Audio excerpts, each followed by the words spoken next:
Good morning, class.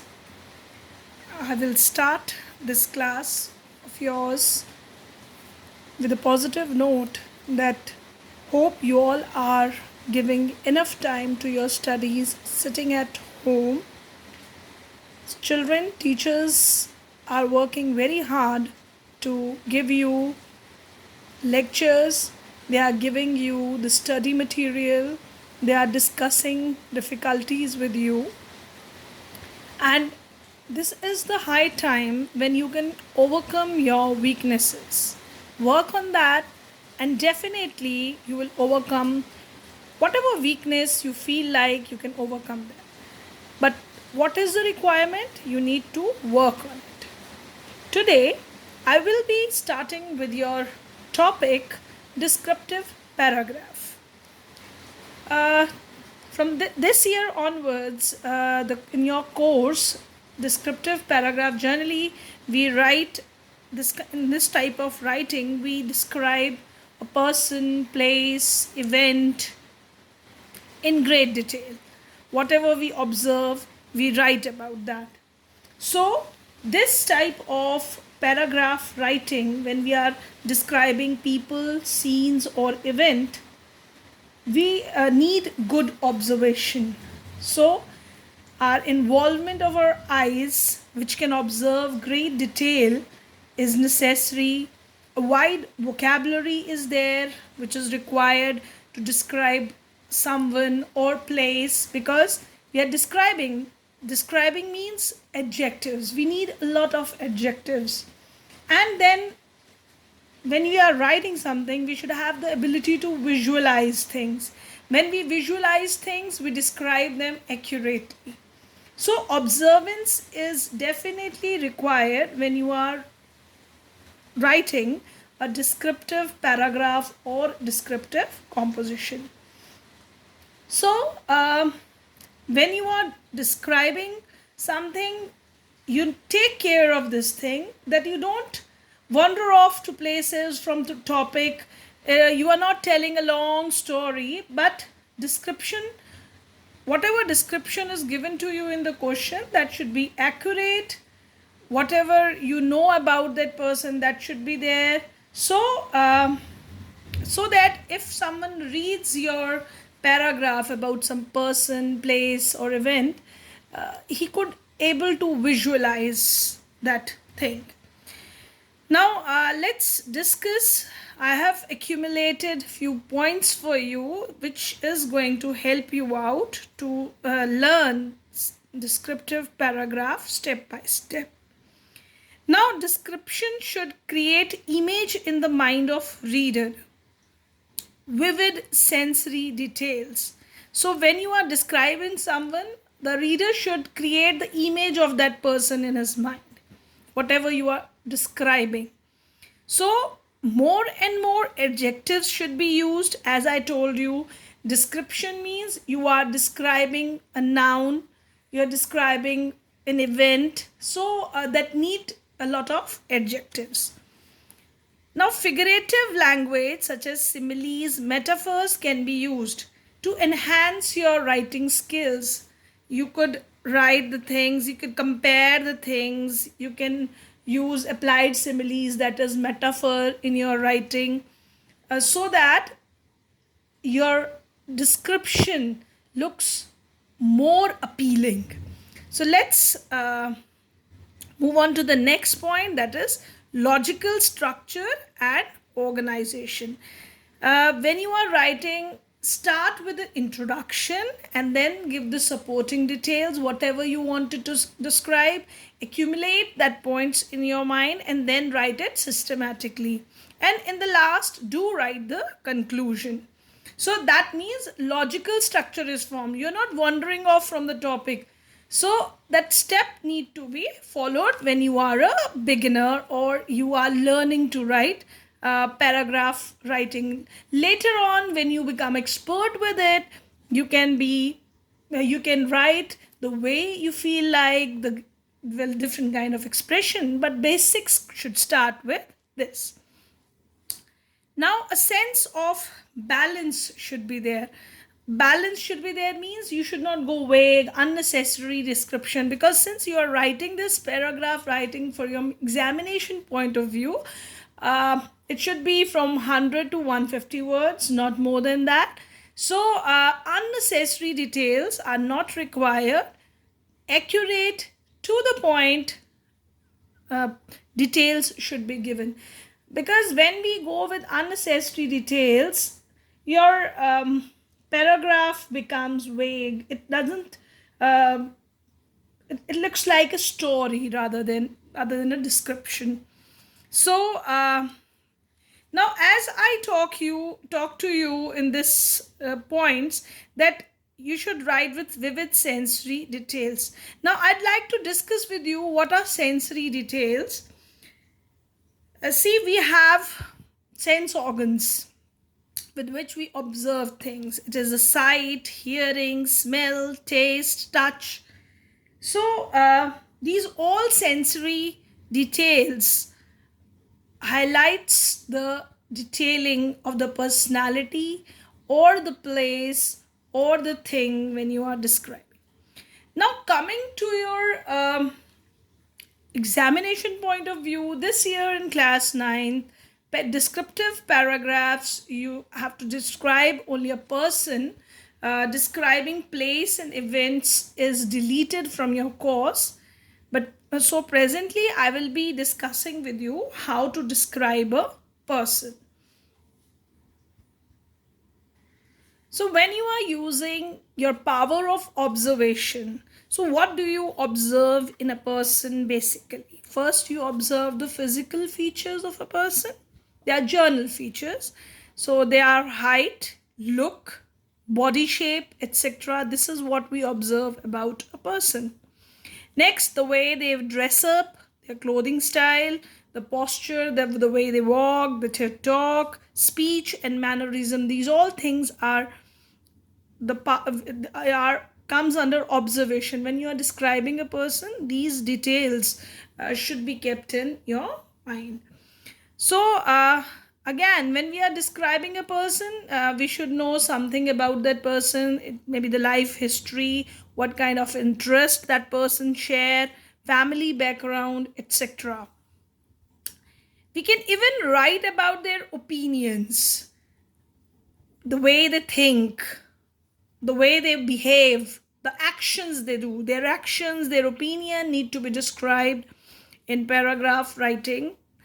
What others say about them, that can also be included. How they affect other people, that can be also included. Comparison and association should be done to enhance your good writing. See, comparison, when you write something, when you describe someone, comparing it with someone else, so that enriches your writing. So that should be done. So children, apart from these points, it's not necessary that when you are describing about a person, whatever points I have mentioned here, they should be written. Remember, you are not advertising anyone. You are not producing a poster where you have to highlight everything. But what you are doing is you're describing, and select only those aspects of that personality which are unusual, different, and interesting. So that should be go like that. So these points are just to help you, that whatever what are the observation points we do when we are writing about a person. These could be the points which could be included by the beginners when they start writing descriptive paragraphs about a person. Now, another help which I wanted to provide it to you children is when you are describing someone's appearance, how to describe someone's appearance, you should start with journal description, talking about its gender, height, weight, age, hair color, eye color, etc. This could also mention, but avoid using negative opinion about anyone when you are describing a personality or a person. So for positive appearances, we can use following adjectives. Gorgeous, beautiful, pretty can be used for females. Handsome, attractive, nice, stunning, this all can be used. Handsome can be used for male member. Attractive, nice, stunning, good looking, cute, etc. can be used to describe the appearance, physical appearance of a person. I have given you these adjectives so that you can use them in your description when you are describing any person. When we are using adjectives, see, try avoiding negative adjectives, say calling someone fatty, or obviously some negative adjectives can also be used in describing a person, but try to be more on a positive side, right? So we will be now, I'll be discussing with you adjectives for personality, which are which we you can use in the positive sense. Affectionate, describing a personality. Ambitious, witty, thoughtful, brave, bright, sensible, charming, happy, sincere, sympathetic, open minded, compassionate, courageous, friendly, generous, honest, polite, reliable, etc. Probably many of the words might be there in your vocabulary, but those words which are not there in your vocabulary, you can add them to your vocabulary. Remember, children, keep on marking the words which are not understood by you. Consult it from dictionary, the meanings which you don't understood. That is going to again enhance your vocabulary. Search the word in the dictionary if you don't know the meaning.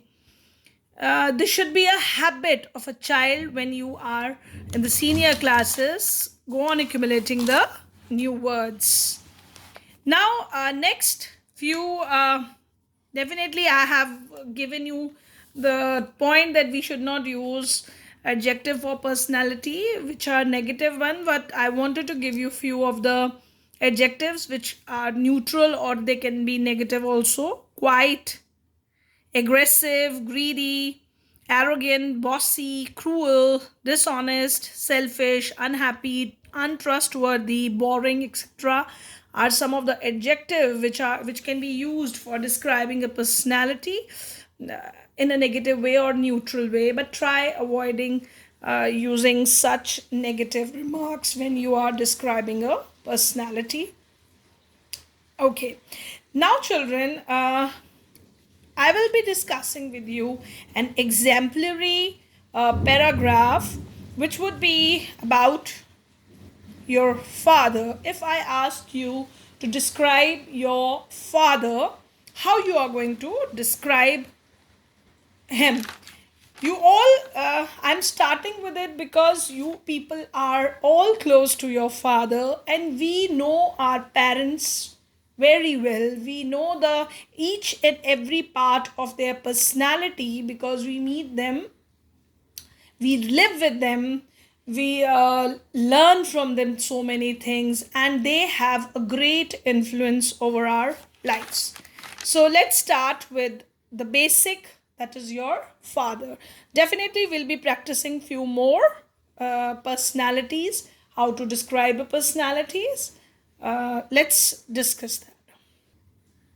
So children, when we are describing person, it is a kind of biographical sketch from their lives, from their birth to the present time. We highlight the major events, achievements during the span, and even the characteristics of that person, or some important events to their which are related to their life that can also be mentioned, and their effect also. Let's start with describing your father. First of all, you can write it like that Mr. I've put a dash. You can write your father name is my father. He's very polite and caring person.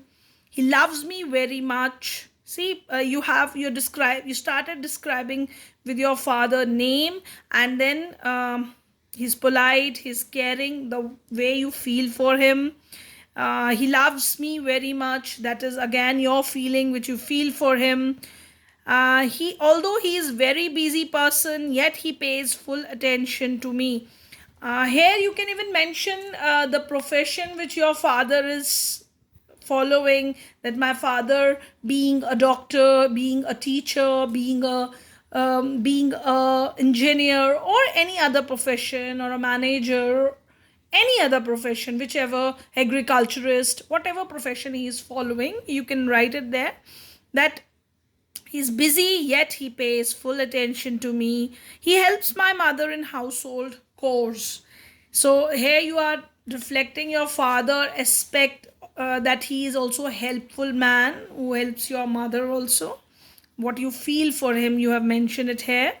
He is an ideal father to me. Again, this is what you're describing about, what you feel you are describing.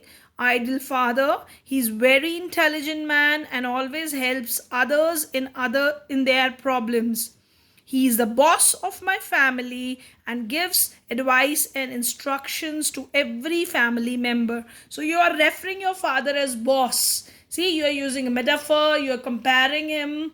So that kind of comparisons, metaphors, and this similes. This reflects your, this reflects a very enriched writing. So do use that. Uh, he is the boss of my family and gives advice and instructions to every family member. Now, next, he's loving and dutiful. So, again, you're describing his personality like that.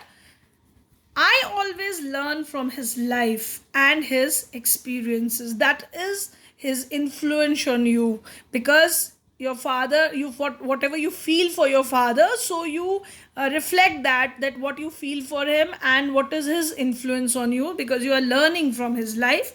He's best father in the world and my biggest role model. He's the best. Sorry, the is not mentioned here.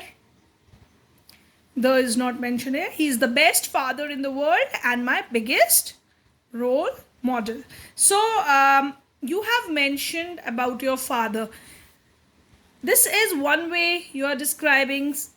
Again, it's up to you what the way you wanted to describe. See, another description of your father can be given the way you feel like. Another description is given. My father, comma, Mr. This is the most beloved person in my family.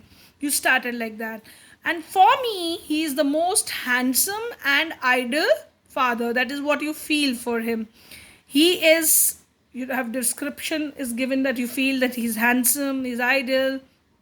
He is the one who fulfills our needs and wishes without any complaints. He fulfill your needs and your wishes, whatever you demand from your father. You are writing about that what generally every father do for their children. They fulfill our needs. So that is a journal statement which you are adding, which can be written because our fathers are very caring for us. Although he is a very busy person, you can write his profession here. He's a very busy person. I have put a blank here. He's working as executive, he's working as this, or he's a busy businessman. That can be written. And then, yet he pays full attention to me. You can mention his profession. Whenever I feel sad, he motivates me with his words. Now you can write it down that whenever you are sad, he also helps you in that time. So that is your deep feeling for your father. He is a disciplined man and guides us always in right direction. Again, you're describing his personality, that he is his mannerism, how he behaves. He's a disciplined man.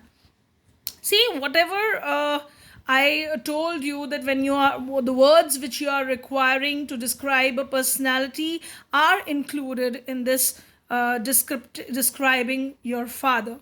He is respected in our locality due to his kind, friendly, and helpful nature. Now, here you are describing what others feel for him, what others say about him, and how he affect other people. That can also be mentioned. So you are mentioning that he is helpful man. People consider him kind, friendly, and helpful. And then he solves all our problems and help me to do well in studies. So my father is an inspiration for me and will always be my guidance, that guiding soul and motivator for life. He is my hero. Now you're referring him as hero, a metaphor. You're comparing him. You're saying him to be an inspiration.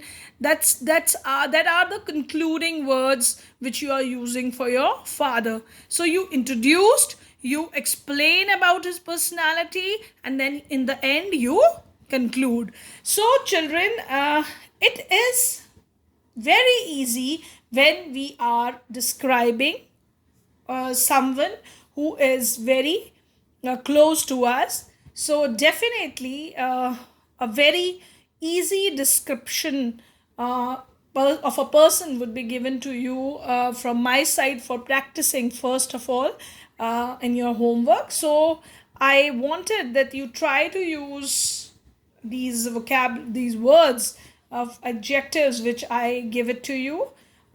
Obviously you are free to use the different vocabulary what you feel like for that very person you are describing, or your personal feelings. You are free to do that, but in the beginnings follow these instructions, and definitely you will be one day very good writer. uh, all the best children. I'm now closing this class. Thank you very much.